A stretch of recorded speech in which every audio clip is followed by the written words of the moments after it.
Welcome everyone to our continuing episode of Addressing the Elephant in the Room. I am April Ballestero, the founder of One Light Ahead, and Jason is joining us from Exceptional Results Now, and we're going to have all kinds of fun conversation with Kenneth. And Kenneth, you are a powerful CEO and a very powerful company, and I'm going to let you give all of the details because you have a global impact that is going to be very important to our clients and people listening to us. Yeah, first off, thanks, April and Jason, for having me on. I definitely appreciate it. So I'm Ken Underhill. I'm CEO of K&L Tech and also CEO of Cyber Life. And so I have a podcast called Cyber Life Podcast, about 5,000 or so downloads. I'm launching my own television show in November of 2020 called Cyber Life, affectionately enough. Affectionately, I love that. Yes, to help improve diversity in the industry and kind of showcase individuals that typically don't get a voice in cybersecurity, as well as educate the general public on cybersecurity topics, because it can be scary sometimes. And so I want to try to break things down and make them less complex. Many people know me. I'm a multi-award winner in the industry, in the cybersecurity industry. I've won numerous awards. I'm up for more awards this year. But like I say, it's the community, right? Winning the award is not just me. And I've got a few million students globally, both in business courses, so digital marketing, et cetera, as well as cybersecurity. That's sort of my bread and butter. I keep mentioning it.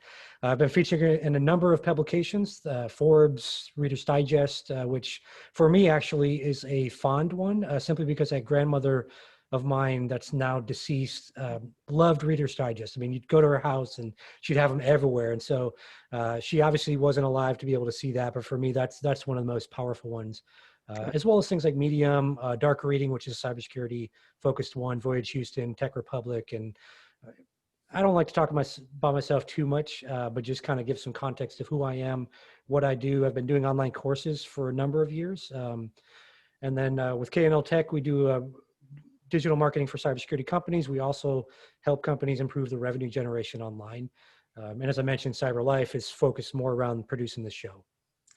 And Kenneth, you have a whole wealth of information there, and you're going to find out that, as Jason shared with you, our gift to you is to put you on the hot seat and to address your diversity conversation, and because it sounds like that's the elephant you want to address today.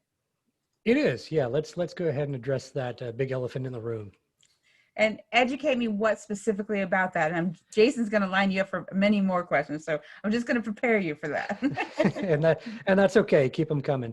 So when I talk about diversity, we can talk broader, right, around corporate America in general, or just any business, right? Not just corporate America, but I specifically wanted to focus on the cybersecurity industry because there's been some studies done, one of them by ISC Squared, which is a certification body or provider in the industry. And one of the things they found is that there's roughly, I forget the exact number, it's about 25 to 26% of the industry is actually diverse. My own experience is many of those individuals don't get a chance to go into certain roles that they really are qualified for. And when I'm talking about that, I'm talking about managerial, executive level. So we're still seeing that there's that barrier to entry, regardless of how many companies hire a diversity officer. That doesn't mean that things are actually changing, right? So that's the big elephant in the room that, yes, especially in 2020, more people seem to be aware of some of these issues, but I still feel that we have a long ways to go. So, Ken, I'm going to feed off of that, and I'm going to ask you from the standpoint of the people that you talk to, and really identifying the opportunities of leadership.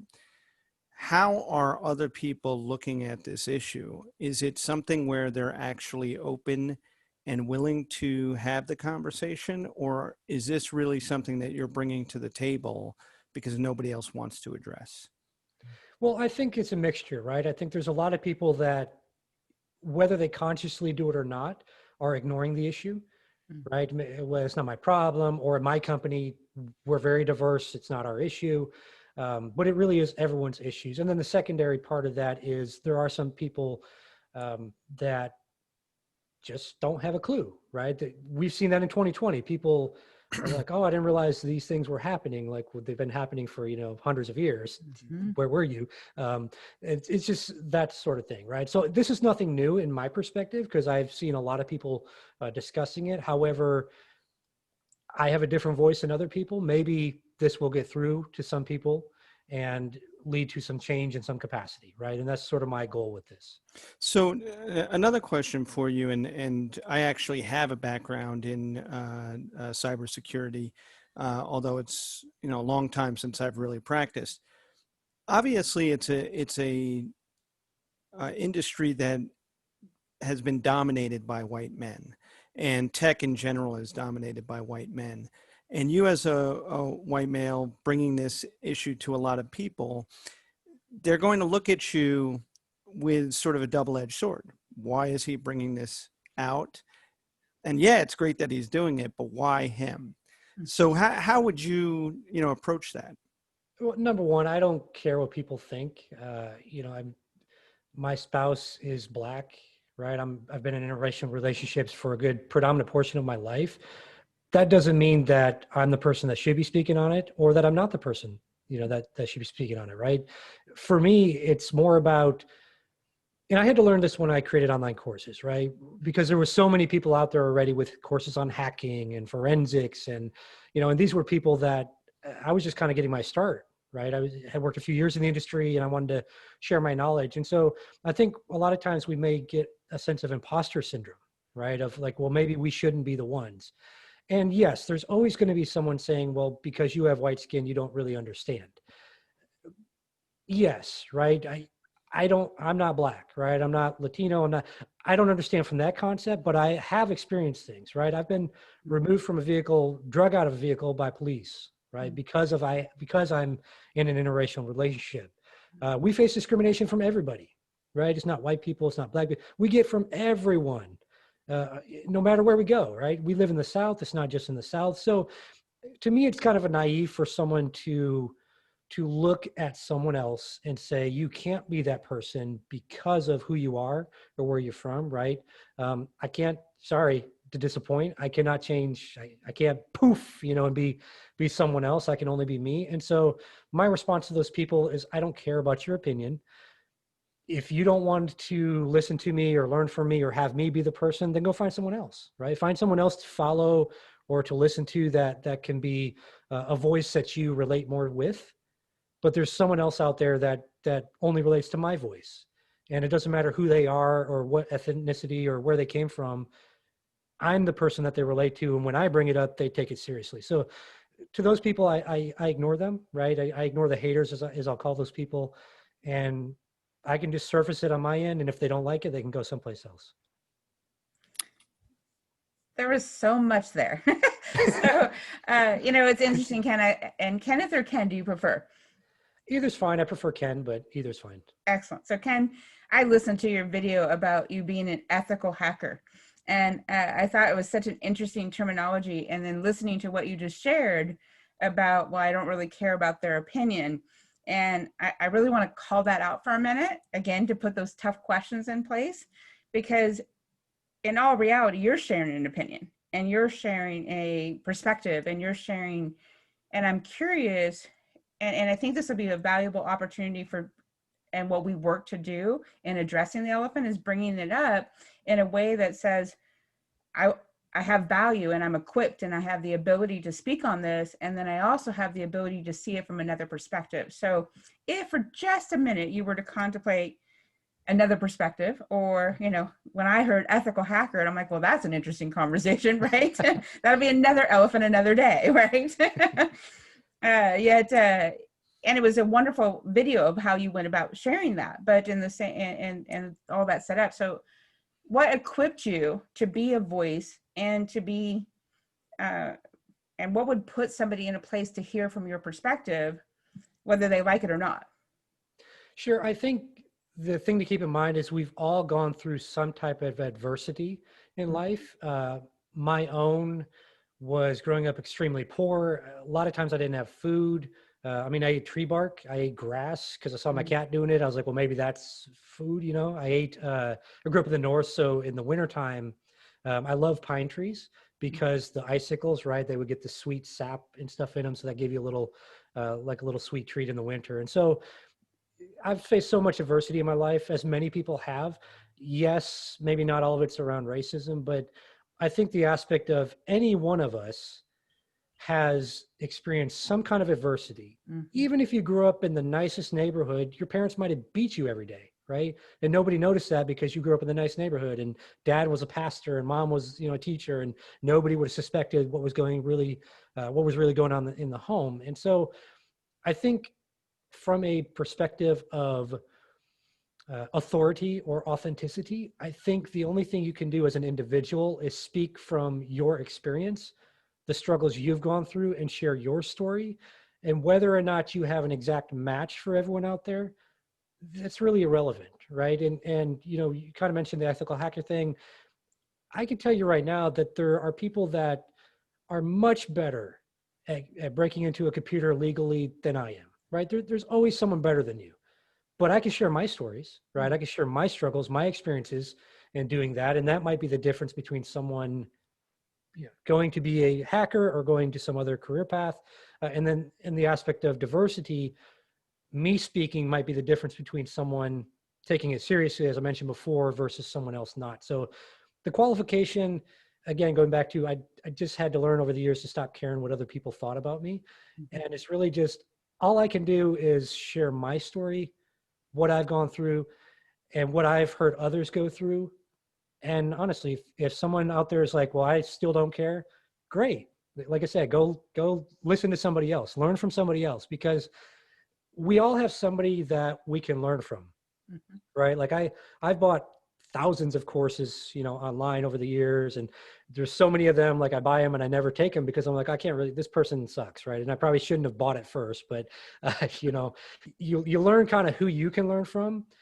And so as the instructor, as the teacher, or as the individual bringing it up, whatever the topic is, you just have to really understand that you can only share your message, your stories, and not everyone's going to be helped by you, but they might be helped by somebody else. And possibly you sharing your story created the little spark in someone else, and then they become that instructor later on that then teaches that first person that hated your guts, right? So you just never know how it's really going to work out.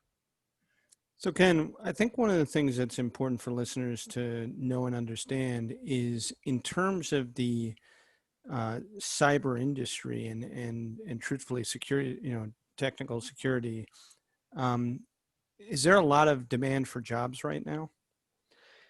That's the thing, right? In the media, you'll see a ton of demand for jobs. What we're finding is a couple of things, right? And I know you've been out of the industry for a little bit, but what we've noticed are a few things. Number one, job descriptions are totally not good whatsoever. Entry level roles are requiring certifications that take you 5 years to get, 5 years experience to get. That's a big thing. A lot of companies that I've seen are not training up people like they used to. So they're not going to take an entry level and train them. They kind of expect you to have the experience. So when we look at the actual openings, it's predominantly, from what I've seen, they want at least a couple of years experience, right? And then we're getting all these people that we train, but these are all entry level. So we kind of have the conundrum, right? We're like, we need people with experience, but we won't let them get the experience. So we're kind of just like this. And so the media, like I said, you'll always see it, millions of openings, right? And that's yes, but no, right? Yes and no. It doesn't mean you should go spend $100,000 in a boot camp tomorrow for cybersecurity and try to get in.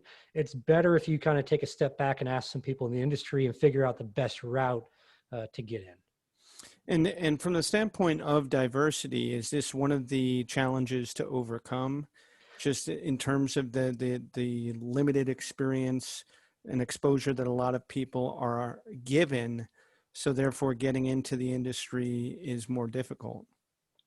To some extent, it's a little more difficult. It's more about exposure, right? A good example is my spouse when I was teaching her web development.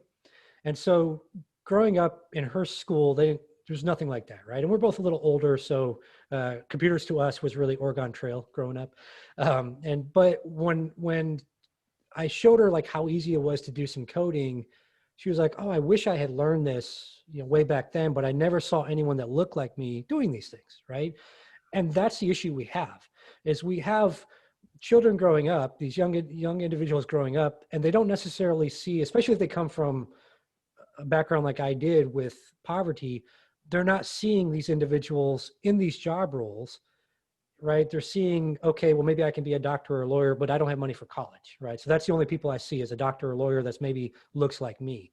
But there's so many jobs out there, especially in cybersecurity, that individuals are doing, but these children aren't seeing someone that looks like them doing it, right? And it's just it's kind of difficult to explain, but once I learned that, like I related it back to experiences in my own life, where like if I saw someone that looked just like me doing it, or that came from my poverty background doing it, I felt at that point that I could actually do it, right? But until I found that person and saw them doing it, it didn't matter if April was doing it, because I was like, well, April, and I don't know this, but April came from a good home and her parents were wealthy, and I couldn't relate to that, right? And so that, I think that's the bigger issue here. And there are programs out there that are trying to change that, but we still have a long ways to go. Is children are not necessarily seeing people in these roles, or that look like them, right? Or they're not even being exposed to these roles in certain areas of both this country and globally. And so I think, in my mind, when I talk about diversity, yes, there's a part of it for people in the industry where we're trying to sort of fix the issues we have. But I think long term we have to think bigger and get more children from a more diverse background into this industry, get them interested in it, and that's how we actually fix the issue.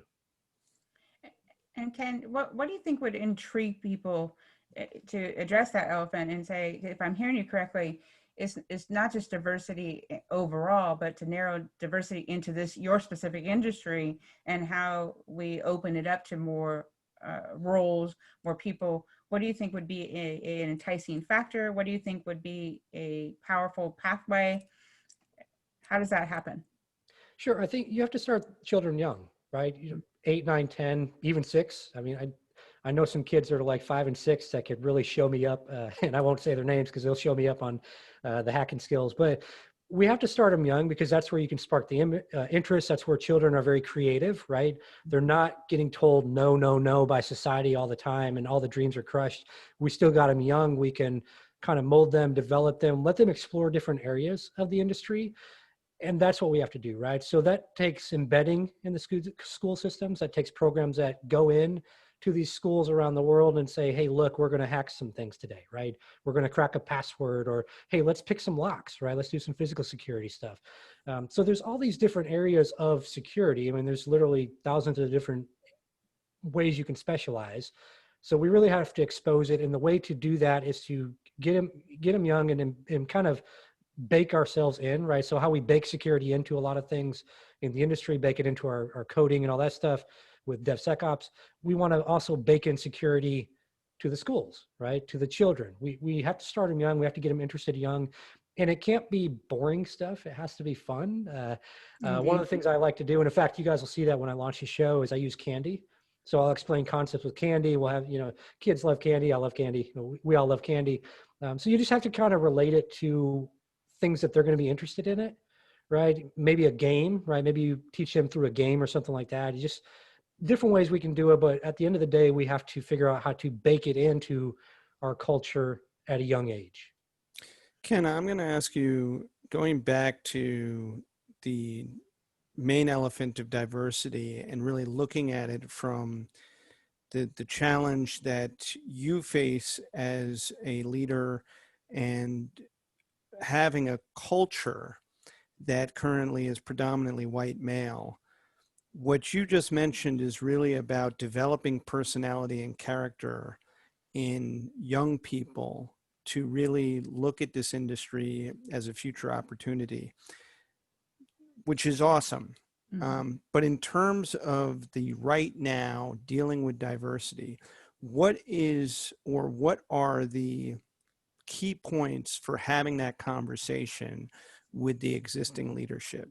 How should we, grow forward from this conversation to have this to discuss with other men like yourself and really open up their eyes to both women, people of color, different cultures, and really understand that personality and character are important in terms of job description, because that's really what you're looking for, not just the person that's got a couple of years experience.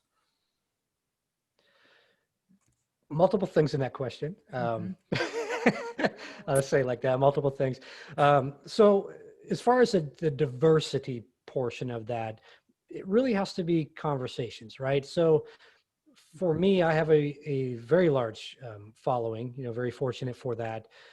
And a lot of times when I get in these conversations with individuals that look like me, that don't traditionally understand the value, it's just more about someone that they, going back to social media, right? Someone that they know, like, and trust. Uh, It's really, that's what it's about. It almost, from my experience so far, it has to be sort of a one-on-one or a smaller conversation with key individuals that then disseminate that throughout their organizations, their networks, et cetera. It's not easy. I can tell you right now, I've battled in some very non-melanated rooms, right? Very pale rooms. And there's just, some people are ingrained with stereotypes. Some people are ingrained with thinking that there's not an issue. That's not something we're going to fix right away, right? There's always going to be prejudice. There's always going to be bias. The thing to keep in mind is that in one individual, I'm thinking through one individual in particular, that was extremely prejudiced, and maybe still is, but at least they're not open about it. Um, it took a while to kind of battle against them and get them to really understand what was going on, right? And that also took sharing stories of individuals, getting them on the phone with individuals where they could share their stories. There's a lot of crying and stuff involved, and these are grown men crying their eyes out, right? So it has to start. It's weird to say, but it has to start small. It has to start in those water cooler conversations. It has to start in those boardrooms. It has to start with executives talking to each other. And you have to kind of think of it as a strategic chess play, right? This is not checkers. We are not going to change this by tomorrow. I know we kind of talk about what can we do in the short term, but like, we are not changing this in 2020. Thankfully, 2020 is almost over with. We're tired of all the things, but we're not changing it this year or next year. This is a chess move, right? So we need to put certain people in certain places, have certain conversations. So 10 years from now, 20 years from now, that young Black woman that's fully qualified walks in that day to that company, and because she's been working hard, she gets promoted to CISO, right? That's what I'm doing. That's what people like myself are doing, whether it's white people, Black people, whatever. Strategic plays, right? So that's the only way this is won. Strategic plays in a chess mindset. So when we talk about short-term things we can do as individuals, we can have those conversations, right? We can start bringing it up, bring a voice to it, bring a bigger voice to it, have those conversations, use sales techniques to have those conversations, right? You're selling something. You're selling an idea, a mission, a movement. You're selling change, right? Think of yourself as a salesperson going into those conversations, and you have to understand, okay, well, what is the perspective of the other side, and what problems are they trying to solve, right? And how can I pivot this conversation to include the diversity, and at the same time help them see that this is a solution to their problems that they've had for years, right? And I'm not saying that to say that a white person is worse for the role than a minority person, or what. Like, that's not what I'm trying to say here. I know there's going to be people watching this like, typing on the keyboard, but what I'm saying is that we need to give visibility, right? And it's got to be a chess move type of visibility, not checkers, right? Sometimes we get caught up in the checkers moves, like, oh, that's an easy win. Let's hire a diversity officer. That's going to change everything, right? It's not, right? That's a good move, but reality is, from what I've seen, most of them spend a couple years in the role before they're kicked, to the curb by the board. So that's a checkers move. We have to play chess, right? We have to think long term, and how are the things that we're doing today impacting future generations and actually solving the long-term problem in the industry. Because I can tell you right now, criminal hackers are not going anywhere. They're having a field day right now. You guys are seeing all the ransomware attacks and everything. You can buy ransomware for a few bucks in the dark web and get it spun up, right? Like, so it's not going anywhere. And if we don't start addressing the issue now by playing chess instead of checkers, we're never going to win. How Awesome. much you should there.